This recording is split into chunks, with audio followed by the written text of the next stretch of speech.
কৃত্রিম বুদ্ধিমত্তার জগতে যখন চ্যাটজিপিটি আর গুগল বার্ড তাদের আধিপত্য প্রতিষ্ঠা করছে, তখনই চীন থেকে উঠে এলো একটি নতুন নাম, ডিপসিক এআই। এটি বিশ্বজুড়ে আলোড়ন সৃষ্টি করে দিয়েছে। তবে কেন এই এআই প্রযুক্তি নিয়ে এত শোরগোল? কিভাবে এটি চ্যালেঞ্জ জানিয়েছে বিশ্বের সবচেয়ে জনপ্রিয় এআই মডেলগুলোকে? চলুন জেনে নেই এই নতুন ইতিহাসের গল্প। ডিপসিক এআই এর যাত্রা শুরু হয় মাত্র কয়েকদিন আগে চীনের হাংজু শহরে। প্রতিষ্ঠানটির প্রতিষ্ঠাতা লিয়াং ওয়েনফেং, যিনি কৃত্রিম বুদ্ধিমত্তা ও ভেঞ্চার ক্যাপিটাল জগতে একজন পরিচিত নাম। তার লক্ষ্য ছিল কেবল একটি চ্যাটবট তৈরি করা নয়, বরং এআই এর মাধ্যমে একটি কৃত্রিম সাধারণ বুদ্ধিমত্তা তৈরি করা, যা মানুষের মতো চিন্তা করতে সক্ষম হবে।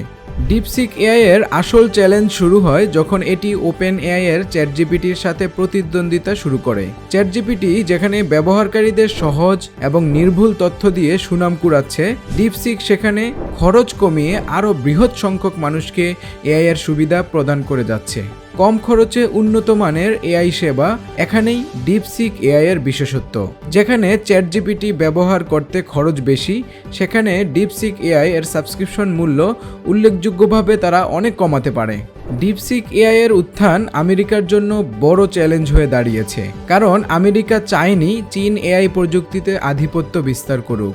এ নিয়ে আমেরিকা চীনের বিরুদ্ধে নিষেধাজ্ঞা আরোপও করেছিল, বিশেষ করে এআই এর জন্য প্রয়োজনীয় চিপস ও টেকনোলজি সরবরাহেও তারা নিষেধাজ্ঞা আরোপ করেছিল। কিন্তু চীন নিজেদের লো লেভেস্ট কস্ট এআই মডেল তৈরি করে বিশ্বকে দেখিয়ে দিয়েছে। বিশেষজ্ঞরা বলছেন চীনের এই সস্তা কিন্তু কার্যকর এআই মডেল বিশ্বের এআই প্রযুক্তিতে এক নতুন দিগন্ত খুলে দিয়েছে। ডিপসিক এআই কেবল চীনের নয়, গোটা বিশ্বের এআই প্রযুক্তির উন্নয়নে গুরুত্বপূর্ণ ভূমিকা রাখতে পারে।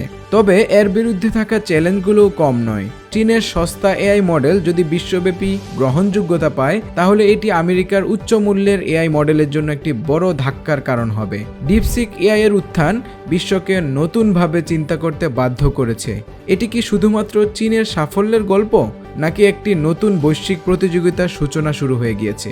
সময় বলে দিবে তা। তবে এই কথা নিশ্চিত, এআই প্রযুক্তি আজ আর কেবল ভবিষ্যতের স্বপ্ন নয়, এটি বর্তমানে বাস্তবতা।